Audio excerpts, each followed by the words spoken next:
So welcome back to my YouTube channel and हम chapter complete कर चुके थे work and kinetic energy and हमने लास्ट वीडियो में कुछ कंसेप्चुअल क्वेश्चंस भी डिस्कस किए थे। आज हम जो क्वेश्चन डिस्कस करेंगे that would be based on the topic work done by a constant force. So let's go, करते हैं शुरू।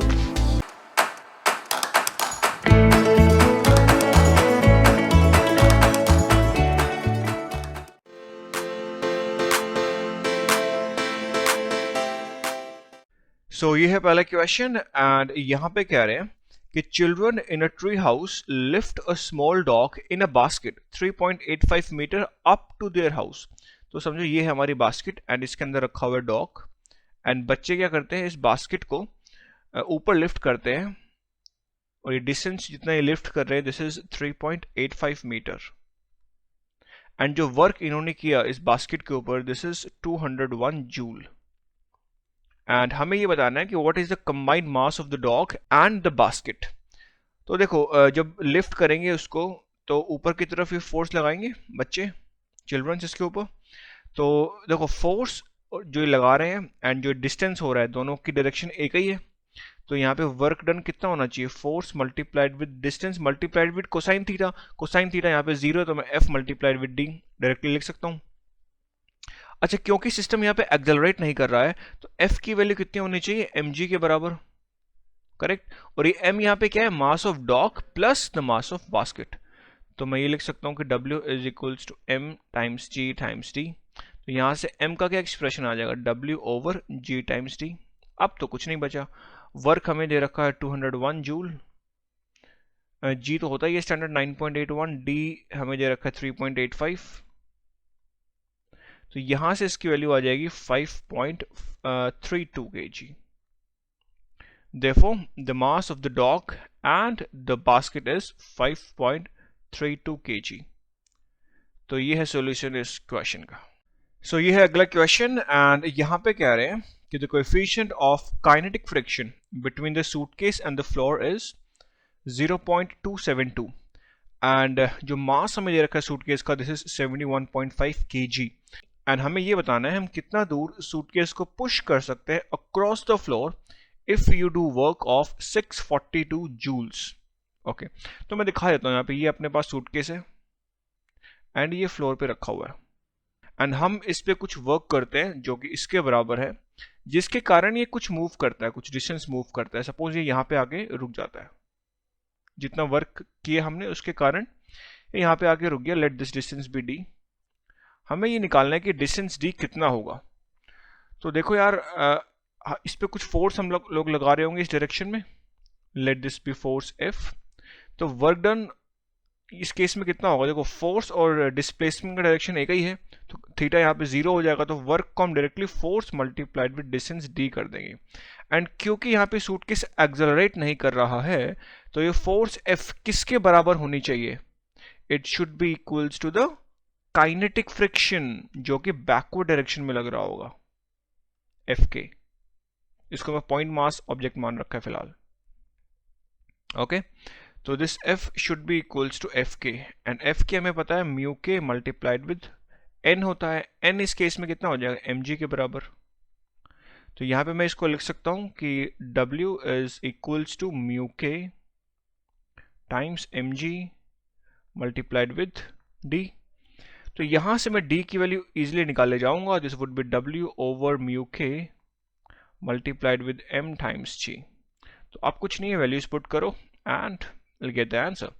तो w अपने पास है 642 जूल्स जो हमने किया इस सूटकेस पे।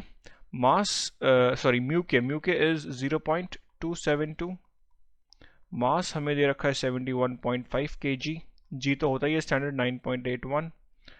सिंप्लीफाई करेंगे इसको एंड यहां से हम इजीली डी की वैल्यू निकाल ले जाएंगे and that will be equals to approx 3.37 metre. तो इतना डिस्टेंस डी वो सूटकेस पुश हो पाएगा with this much of work. तो ये था सॉल्यूशन इस क्वेश्चन का। अब देखते हैं नेक्स्ट क्वेश्चन। सो ये है नेक्स्ट क्वेश्चन एंड यहां पे कह रहे हैं कि a tow rope parallel to water pulls a water skier directly behind the boat with a constant velocity for a distance of 72 meter। तो देखो ये है स्कायर एंड ये बोट इसको पुल कर रही है फॉर अ डिस्टेंस ऑफ से विच इज 72 मीटर, एंड यहाँ पे आने के बाद ये स्कायर फॉल गिर जाता है। अच्छा, the tension in the rope is 140 newton. तो यहाँ पे जो टेंशन टी है दिस इज 140 न्यूटन। अगर मैं यहाँ दिखाऊंगा तो this is tension T, this is 140 metre 140 newton, sorry. Okay, next ये कह रहे हैं is the work done on the boat by the rope is positive, negative और जीरो। एंड देन बी पार्ट में हमें निकालना है कि work done by the rope on the boat कितना होगा। देखो क्वेश्चन सिंपल है, लेकिन यहाँ पे पॉजिटिव और नेगेटिव डायरेक्शन में आप कंफ्यूज हो सकते हैं, माइट बी। देखो वर्क हमें पता है, work is F D cosine theta, ये हमें पता है। देखो हमें निकालना क्या है, work done on the boat by the रोप। ये हमारे पास बोट, इस पे ये रोप कितना वर्क कर रही है वो हमें निकालना है। अच्छा, इसमें जो टेंशन टी लग रही है वो किस डायरेक्शन में, इस डायरेक्शन में, और जो डिस्प्लेसमेंट हो रही है, डिस्टेंस हो रहा है वो किस डायरेक्शन में, इस डायरेक्शन में, क्योंकि बोट ऐसे मूव कर रही है विथ कांस्टेंट स्पीड v। तो आपस में थीटा कितना हो गया 180। अगर थीटा 180 है तो कोसाइन थीटा हो जाएगा नेगेटिव, मतलब वर्क जो होना चाहिए वो नेगेटिव होना चाहिए इस केस में। तो work done on the boat by the rope this will be equals to negative. अच्छा, होगा कितना वो हमें निकालना है। तो सिंपल है, फोर्स कितना लग रहा है 140 न्यूटन है, डिस्टेंस कितना कवर किया है 72 metre, and cosine theta, theta 180 degrees है ही, तो that would be equals to negative 10,080 joules. अगर इसको मेगा जूल्स में लिखोगे तो it's around 0.010 mega joules, and negative sign as it is. अगर इस क्वेश्चन में ये पूछा गया होता कि what is work done on the skier by the rope, तो वो होता पॉजिटिव, क्योंकि इस अगर स्कायर की तरफ से देखें तो फोर्स किस डायरेक्शन में लग रही है, इस डायरेक्शन में, और डिस्प्लेसमेंट में किस डायरेक्शन में हो रही है, इस डायरेक्शन में। तो थीटा जीरो हो जाता तो वर्क डन कितना आता, पॉजिटिव आता। बट हम इसके रिस्पेक्ट में देख रहे हैं तो फिर वर्क डन हो जाएगा नेगेटिव। तो यहाँ पे अक्सर लोगों को डाउट होता है, तो शायद अब आपको ये क्लियर हो गया होगा। चलिए आगे मूव करते हैं। सो ये है नेक्स्ट क्वेश्चन, एंड यहाँ पे कह रहे हैं कि a small plane tows a glider at a constant speed and altitude, and the plane does this much of work to tow the glider 145 metre, and जो टेंशन है रोप में this is 2560 Newton. हमें बताना है what is the angle between the toe rope and the horizontal. तो इसको मैं एक पिक्चर से समझा देता हूँ कि एक्चुअल हो क्या रहा है। तो यहाँ पे हमारे पास है ये एरोप्लेन, एंड ये टो कर रहा है एक ग्लाइडर को। तो ये है अपने पास glider with the help of this rope, ठीक है। एंड जो रोप में जो टेंशन लग रही है T, this is 2580 Newton, and जो वर्क जो प्लेन करता है इसको टो करने में दिस इज 2 × 10⁵ जूल्स। हमें बताना है कि ये एंगल थीटा कितना होगा विद द हॉरिजॉन्टल, एंड हमें ये दिया हुआ है कि स्पीड कांस्टेंट है और ऑल्टीट्यूड भी सेम है। तो ठीक है, यहाँ से हमें पता है कि वर्क क्या होता है, the force multiplied with distance multiplied with cosine of angle between the distance and the force. इस केस में फोर्स जो लग रही है दिस इज टेंशन T, तो T times D times cosine theta. और कितना ये डिस्टेंस चला है 145 मीटर, एंड ये थीटा क्या है, ये वाला थीटा है। तो कुछ नहीं, आप वैल्यूज पुट कर दो, दिस इज 2 × 10⁵ जूल्स, टेंशन है 2560 न्यूटन, D की वैल्यू है 145 metre multiplied with cosine theta. तो यहाँ से हम इजीली हम थीटा निकाल ले जाएंगे, and that would be equals to 57.4 degrees. तो ये होगा एंगल थीटा। सो ये है नेक्स्ट क्वेश्चन, एंड यहाँ पे कह रहे हैं a young woman on a skateboard is pulled by a rope attached to a bicycle and the velocity of the skateboarder is this much and the force exerted on her by the rope is this much। तो मैं इसको एक figure से समझा देता हूँ actually हो क्या रहा है। तो यहाँ पे है ये बाइसिकल, एंड ये पुल कर रही है इस स्केटबोर्डर को। तो ये है skateboarder and this is the bicycle, and F जो है ये जो फोर्स इस पे लगा रहा है cycle, this is given in the vector form, and this is 17 Newton x cap and 12 Newton y cap. कहने का मतलब एक्स डायरेक्शन में जो मैग्नीट्यूड है फोर्स का, दिस इज फोर्स एफ, तो ये डायरेक्शन अपन एक्स लेते हैं और ये वाला डायरेक्शन वाई लेते हैं। तो वाई डायरेक्शन में अगर मैं मैग्नीट्यूड देखूं फोर्स का तो वो कितना है, 12 है। एंड एक्स डायरेक्शन में अगर मैं फोर्स का मैग्नीट्यूड देखूं तो दिस इज 17। तो ये है वेक्टर के फॉर्म में, तो ये है इसका मतलब।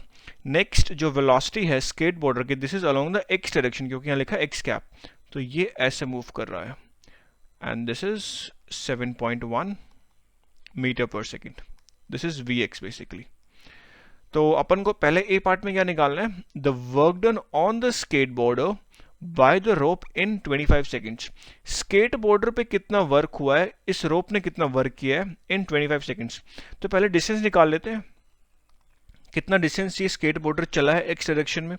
तो वेलोसिटी कितनी है एक्स डायरेक्शन में, 7.1 है, और टाइम कितना दे रखा है, 25 सेकेंड्स है। तो this is the distance in the x direction which is equals to 102 metre, correct. तो दिस इज dx। अच्छा, यहां से हम इजीली वर्क डन निकाल सकते हैं। तो वर्क डन कितना होगा जो इस फोर्स ने किया है इस स्केट बोर्डर पे, that would B f multiplied with d। Distance हमें पता है एक्स डायरेक्शन में इतना है। अच्छा, फोर्स, हम फोर्स का कौन सा कॉम्पोनेंट लेंगे, जो एक्स डायरेक्शन में, ठीक है। तो 17 multiplied with this is 102, and actually ये 102.5 आएगा, तो this is 102.5 and that would be equals to 1742.5 joules. तो इतना वर्क किया है इस फोर्स ने on the skate border, and that would be the answer for the A part. अच्छा, बी पार्ट में ये कह रहे हैं कि if the velocity of the bike और this bicycle is same as that of skate boarder, find the work the rope does on the bicycle. तो अगर इस केस में मैं देखूं बाइसिकल की तरफ से, तो ये फोर्स होगी F, करेक्ट, और डिस्टेंस तो दोनों केस में सेम ही रहेगा 102.5 मीटर। बट इस केस में जो ये फोर्स होगा, एक कंपोनेंट ऐसे होगा, एक कंपोनेंट नीचे की तरफ होगा। तो ये वाला कंपोनेंट जो होगा ये हो जाएगा -17। इस टाइम ये +17 था तो -17 हो जाएगा। तो वर्क का जो मैग्नीट्यूड है that would remain the same, but एक नेगेटिव साइन आ जाएगा।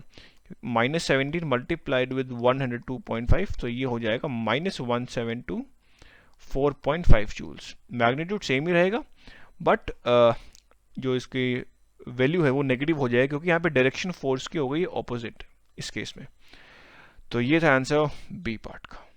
सो ये है नेक्स्ट क्वेश्चन, एंड यहाँ पे कह रहे हैं कि to keep her dog from running away while she talks to a friend, Shushan pulls gently on her dog's leash with a constant force this much. तो ये भी एक वेक्टर फॉर्म में हमें दे रखा है। तो अगर मैं इसको रिप्रेजेंट करूं इस फोर्स F को, so this is force F। अगर मैं x कंपोनेंट इस फोर्स का देखूं, this is the x component and this is the y component. x component कितना दे रखा है, 2.2 न्यूटन है, एंड y कंपोनेंट है 1.1 Newton. Next it says how much work does she do on a dog if its displacement is this much। अगर displacement इतना हो, displacement को मैं यहाँ दिखा देता हूँ। तो ये है हमारे पास displacement d which is 0.25 meter x cap। तो this is basically it's in the x direction, so मैं यहाँ पे लिख दूँ dx, करेक्ट। तो हमें निकालना है वर्क। तो वर्क वही सिंपल होता है, फोर्स मल्टीप्लाइड विद d। अब देखो फोर्स का कौन सा कंपोनेंट लेंगे। देखो अगर ये वाला कंपोनेंट देखोगे, ये वाला तो ये तो वर्टिकल है इस डिस्प्लेसमेंट के साथ, तो ये तो कुछ वर्क करेगा नहीं, केवल ये वाला कंपोनेंट ही वर्क करेगा। तो ये कितना होगा 2.2, d तो है 0.25। तो यहाँ से अगर आप सॉल्व करोगे तो वर्क की वैल्यू आ जाएगी 0.55 जूल्स। आप कहोगे एफ डी कोसाइन थीटा होता है। देखो एफ और जो डी है दोनों सेम ही डायरेक्शन में, थीटा 0 हो गया तो कोसाइन 0 1 हो गया, तो इसलिए मैंने लिखा नहीं कोसाइन थीटा। तो ये हो गया आंसर ए पार्ट का।